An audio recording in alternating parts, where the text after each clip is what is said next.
Some notes have the stem pointing up, and some have them pointing down. There is a reason for this. In fact, there's a few different reasons which will determine which way the notes are pointing. The first reason is quite simple. If you have a single melody, a simple song with no other voices or parts, it really doesn't matter which way the notes are pointing. It doesn't make any difference to the sound, and it doesn't make much difference in how clear it is to read, because there aren't any other notes to be confused with. But generally speaking, just to keep things neat and tidy, we'll point the notes towards the middle of the stave. Just in case there's some other lines of music that these notes might get confused with. It just keeps everything in a nice, tidy package.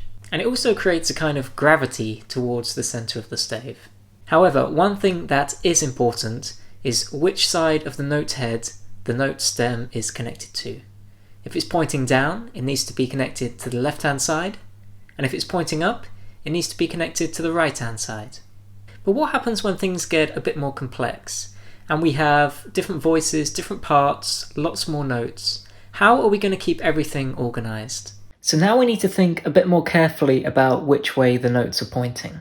For example, if we have a song like this, and we have a melodic line and a bass line, all the bass notes will be pointing down, and all the melodic notes will be pointing up.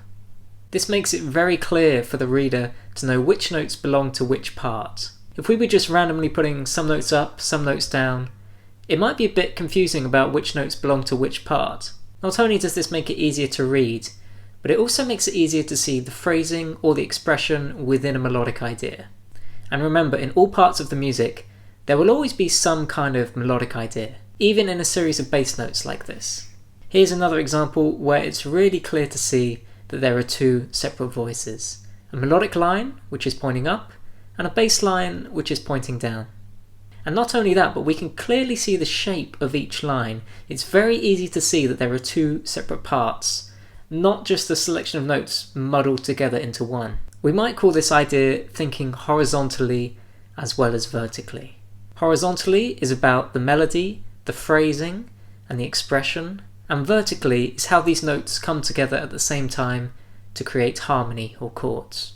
So quite ironically, even though we're talking about whether the notes are pointing up or down, it's about the horizontal idea where the difference is really made.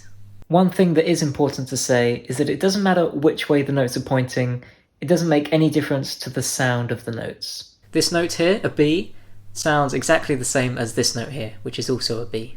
So in summary, there are a few reasons why this could make a difference. Firstly is just to try and present everything as neatly and as clearly as possible. We want the music to be as easy to read, we don't want to be confusing the performer. And secondly is to make it clear which voice or part or melodic idea this note belongs to, and to make it clear to see how we should phrase or express that idea. Thanks very much for watching, don't forget to subscribe and to check out some of my other videos as well.